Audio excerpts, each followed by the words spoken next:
Fala pessoal, eu queria gravar uma segunda aula sobre intervalo de confiança, porque eu acho que é um conceito muito importante da gente pegar e ver sobre múltiplos prismas, e mais de uma vez porque ele não é um conceito tão simples, mas o meu papel aqui é descomplicar para vocês. Então, geralmente, a gente no estudo científico, a gente tem esse caminho inverso. A gente tem uma amostra de indivíduos e a gente quer, dessa amostra, chegar numa população. A gente quer descobrir, por exemplo, a gente tem uma média de uma amostra, a gente tem um parâmetro em uma amostra, e a gente quer descobrir a média na população, ou aquele parâmetro na população. E para isso, o intervalo de confiança ele é muito útil. O que ele vai informar para a gente?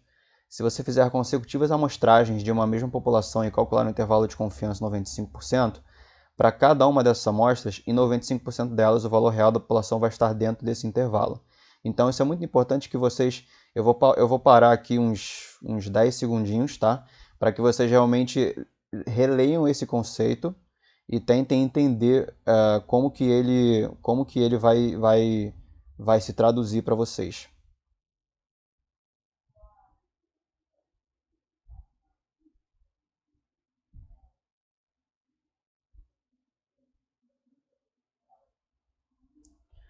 Bom, a extremidade inferior do intervalo de confiança, 95%, é calculado pela média amostral ou diferença, subtraída do erro padrão multiplicado por 1,96. A extremidade superior é calculada adicionando o erro padrão multiplicado por 1,96. Então a gente utiliza propriedades da distribuição normal, porque a gente está pegando o parâmetro que a gente estimou na nossa amostra e tentando jogar ele, tentando estimar ele para a população. E para isso, uh, pelo teorema central do limite, uma coisinha na estatística chamada teorema central do limite, a gente consegue utilizar, jogar isso numa distribuição normal, e a gente sabe que numa distribuição normal, uh, em dois desvio padrão, para a esquerda e para a direita, a gente vai estar com 95,45% dos dados, eles vão estar contemplados ali. Então o que a gente está fazendo é pegar a média, tá?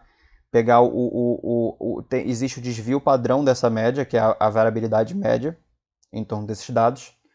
A gente, em cima disso, estima o erro padrão, pega esse erro padrão e multiplica 1,96 para cima e 1,96 para baixo. Com isso, a gente está pegando, a gente está calculando o intervalo de confiança 95%.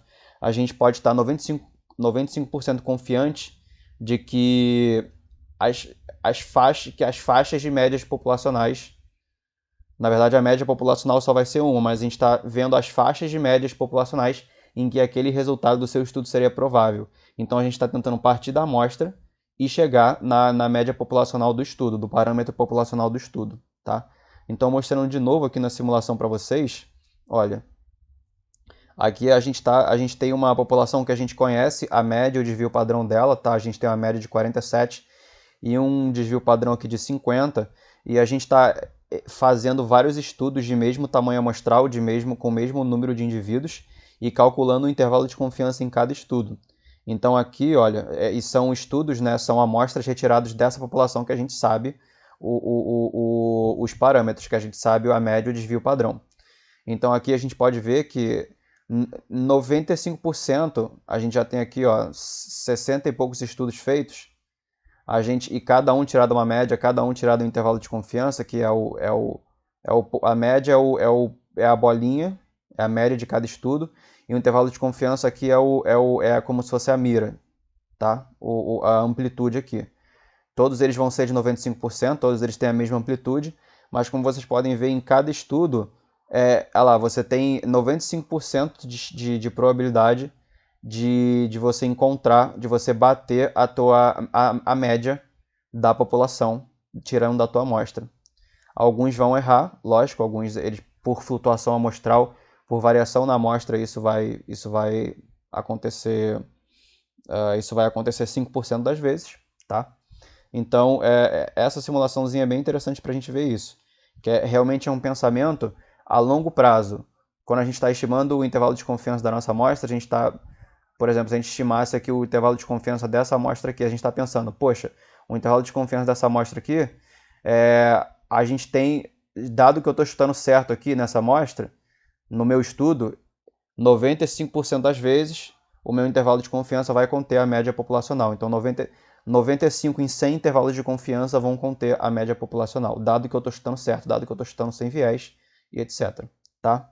Então a gente tem justamente isso daqui, né? A média populacional, vários intervalos de confiança, vários estudos que são replicações uns dos outros, e eventualmente um não vai encontrar, que pode ser justamente o que você realizou. Então, se você for azarado, fizer um estudo todo certo, sem viés, e for azarado, 5% das vezes você ainda tem uma probabilidade de 5% de dar um chute errado, tá? Mesmo por acaso, mesmo fazendo tudo certo. Por isso que na ciência, por isso que na pesquisa a gente precisa de replicação, a gente precisa de um corpo de evidências e não somente de um único estudo, tá bom? A gente pode interpretar isso dessa forma também, por exemplo, aqui eu recomendo que vocês deem uma olhada no vídeo de estatística descritiva, que tem esses gráficos aqui explicados, tá? Esse aqui é um gráfico de dispersão, e esse aqui são um gráfico de barras, tá? O gráfico de dispersão aqui é como se fosse aqui é o resultado que a gente está encontrando na amostra, e aqui é a faixa de valores que a gente poderia encontrar na população, estimando o intervalo de confiança de 95% dessa amostra. Então seria a faixa de médias reais em que seu resultado é provável. É uma outra forma de interpretar o intervalo de confiança. Diria que a gente está fazendo aqui, por exemplo, tirando a diferença entre esses dois grupos, tá? E calculando o intervalo de confiança dessas diferenças. Então a gente tem aqui que a diferença mínima seria aqui da média de 100 para esse valor daqui, que é a extremidade inferior do desvio padrão desse grupo aqui. Poderia ser grupo A aqui, grupo B. Então aqui é a extremidade inferior do grupo B, do desvio padrão do grupo B, com a média do grupo A. Então o resultado poderia ir desse valor, que é de 100 para o grupo A e de 101, 102 mais ou menos para o grupo B, até o valor máximo, que é a média de 100 para o grupo A e o limite superior do desvio do grupo B, que é aqui quase tocando 150. Então aqui a gente teria os valores, a gente poderia, tirando uma diferença entre médias dessa amostra, calcular o intervalo de confiança de 95%, que ele seria mais ou menos representado dessa forma aqui, tá? A gente está representando graficamente. Eu represento isso de múltiplas formas para ver se facilita um pouco o aprendizado. Nesse caso daqui, como a gente vê, o intervalo de confiança da diferença entre médias, um grupo ou o grupo ele tem uma diferença aqui de mais ou menos 50, ou ele tem uma diferença aqui de 1, tá? Ele não chega a ter uma diferença de 0, ou seja, os dois grupos eles não chega a ser possível eles terem valores de 100 os dois. Então, a gente sabe que nesse intervalo de confiança o p-valor vai ser significativo, porque o intervalo de confiança não está compatível com a hipótese nula, que é os grupos serem iguais, tá? Ou seja, os dois grupos terem valor de 100. Então, mesmo a gente falando isso, essa questão da faixa de médias reais em que o seu resultado é provável, a gente sabe a faixa de médias reais porque, na verdade, a gente não sabe a média da população, a gente está tentando chegar nela. Então, a média real mesmo, ela é só uma, tá? Só que a gente não sabe ela. No fundo, ou a média está contida no nosso intervalo de confiança ou não está. E a gente está tentando alcançar ela, a gente está tentando gerar uma faixa de médias reais que o seu resultado é provável. Se você está chutando certo, 95% das vezes você vai, com seu intervalo de confiança, acertar essa média populacional, tá? Como eu tinha mostrado na simulação. Então aqui, se você tiver uma média de 10, se você encontrar no seu estudo uma média de 10, e a média verdadeira, a média populacional, for de 12, mesmo assim, valores de 10 ainda seriam bem prováveis, tá? É justamente o que o intervalo de confiança está querendo dizer para você. Ele está jogando isso aqui, ele está pegando a média, calculando 1,96 para a esquerda, 1,96 para a direita, utilizando propriedades da distribuição normal para fazer esse cálculo, tá? E a gente sabe a faixa de médias reais em que seu resultado é provável. Então a média real poderia ir aqui de 10, o valor mais provável poderia ser de 10, dado o seu experimento, mas ele pode ser também 8, a média real pode ir de 10 até 8 ou de 10 até 12, tá? Que seria a amplitude do seu intervalo de confiança, 95%, porque a gente está utilizando aqui, 1,96 para cima, 1,96 para baixo e calculando, utilizando propriedades da distribuição normal, para calcular os valores aqui na curva normal, que estariam representados pelo 95% dos valores. Os valores dentro de 95% da área da distribuição normal. Tá? Então, se a média real for 12 e não 10, que é o que você encontrou no estudo, porque a gente não sabe, a gente encontra uma média no estudo e está tentando encontrar a média populacional, mesmo se a média for 12, se a média não for 10, se você não acertou 100%, esse valor encontrado, o 10, ele é ainda bastante compatível com uma média de 12. Então, assim, a gente sempre vai ter uma incerteza, a gente sempre está tentando alcançar a média verdadeira, a média populacional, mas a gente não consegue alcançar ela, a gente só consegue dizer os valores mais prováveis em que seu resultado é provável. Tá? Os valores de médias reais em que seu resultado é provável. Então, o que ele não quer dizer? Que 95% das vezes que você repetir o seu experimento, a média real vai estar dentro do seu intervalo de confiança. Tá? Isso não vai acontecer. E também a média populacional tem 95% de chance de estar contida no seu intervalo de confiança. Não. É nos intervalos de confiança, os intervalos de confiança subsequentes de uma replicação daquele teu estudo. De uma replicação, ou seja, de um estudo que realiza a mesma pergunta com os mesmos métodos, que segue os mesmos protocolos, como se fosse um estudo exatamente igual, feito novamente, tá bom? Com o mesmo tamanho da amostra, com o mesmo número de participantes e tal. Então, não quer dizer que ela tem, com um intervalo de confiança, você consegue ter 95% de chance de conter a média populacional. Não é isso. É que 95%, porque você pode estar chutando errado.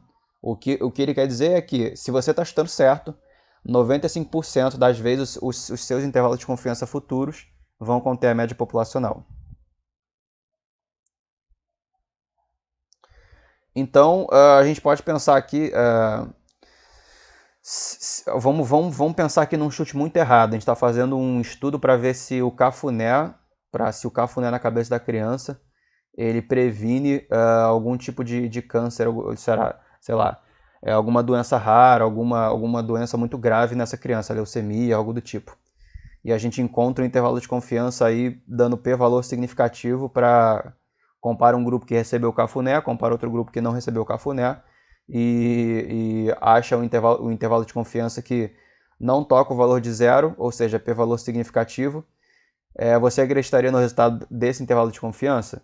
Não, porque provavelmente esse estudo está enviesado, a gente está partindo de a gente está partindo a gente está chutando errado, a gente está partindo de um chute errado, tá? Então, o intervalo de confiança, o cálculo dele requer que a gente comece chutando certo, tá?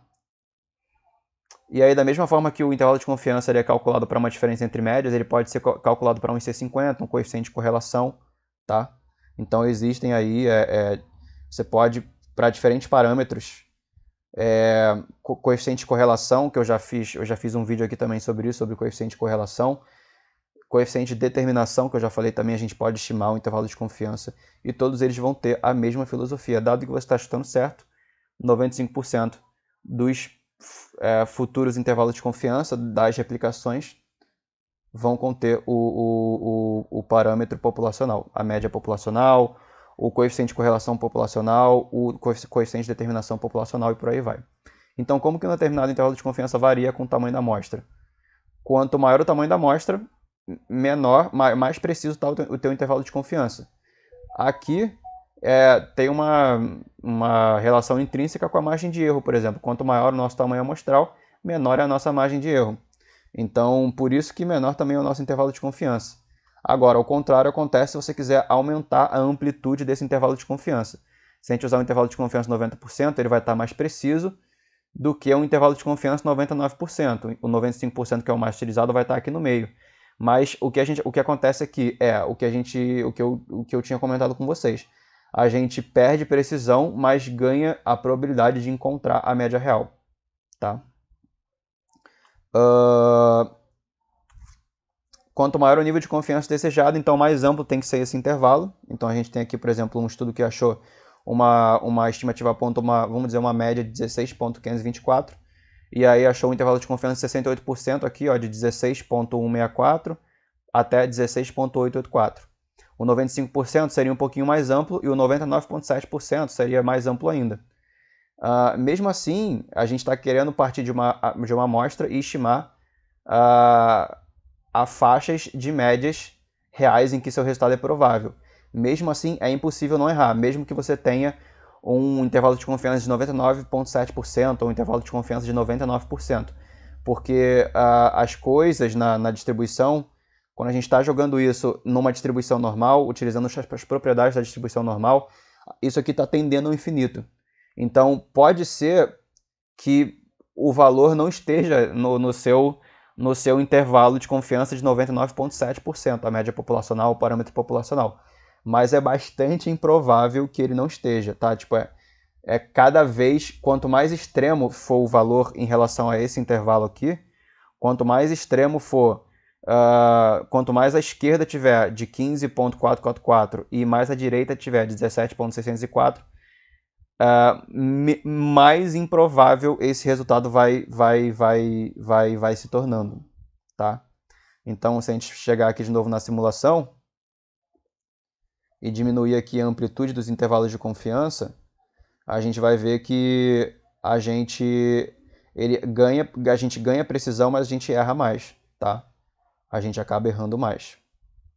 Isso aqui é uma condição sine qua non realmente da coisa.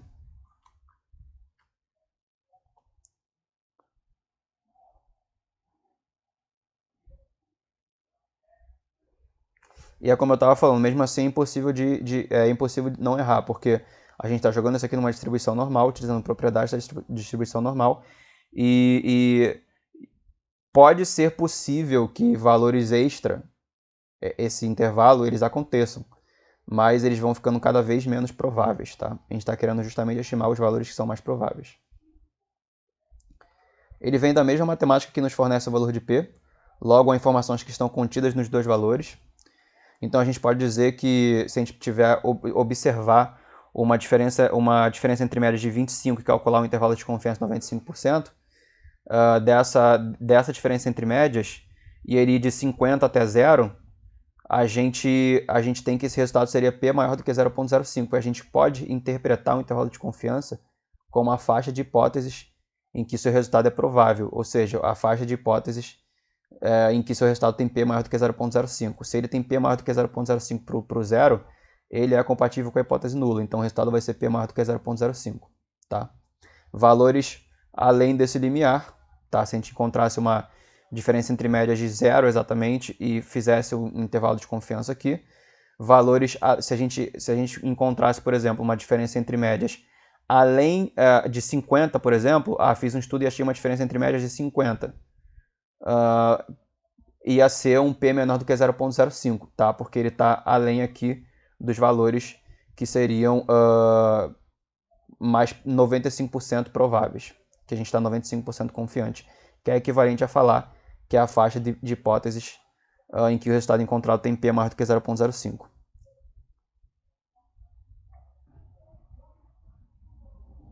Então isso aqui eu falei, né? A questão de ir além, resultados que vão além vão dar P menor do que 0,05, tanto para um lado quanto para o outro, tá? Tanto para, por exemplo, se a gente achar aqui 30, quanto a gente achar aqui menos 30, tá? Então é basicamente, né, fazendo aqui uma analogia com os gráficos que já mostrei na aula anterior, a gente teria uma média 0 aqui e, por exemplo, uma média 10 aqui, perdão, né, uma média de 10 nesse exemplo, e aí a gente tem um intervalo de confiança de 12 até 8. Se a gente encontrasse valores além desse limite, seriam valores P menor do que 0,05, porque seriam valores que teriam menos do que 95% de probabilidade de serem encontrados. Tá? A mesma coisa vale para o intervalo de confiança de 99%. E aí a gente está utilizando não o ponto de corte de 0,05 e sim o ponto de corte de 0,01. Então a gente tem aqui para um intervalo de confiança que valores além dele vão ser P menor do que 0,05 e valores próximos ali vão ser P maior do que 0,05, a faixa de hipóteses em que você teria P maior do que 0,05. E aqui seriam faixas de hipóteses que você teria P menor do que 0,05, tudo além do intervalo de confiança de 95%. E é claro, não esquecer que os valores eles vão ficando... A gente estima uma média num estudo e tenta encontrar a faixa de médias populacionais em que seu resultado é provável. Mas, com base em um estudo só, a gente tem como saber que, por exemplo, se a média aqui for 10, valores próximos de 10 vão ser as faixas de médias mais prováveis. Tá? Quanto mais à esquerda e quanto mais à direita, menos provável isso vai se tornando. Então aqui a gente poderia ter diferentes cenários aqui que o autor, acho que muita gente da educação física vai estar aqui assistindo aqui essa aula, então eu trouxe um exemplo aqui da Magnitude Based Inference, que é uma estatística bastante criticada na educação física, e ele dá aqui diferentes cenários aqui de efeitos.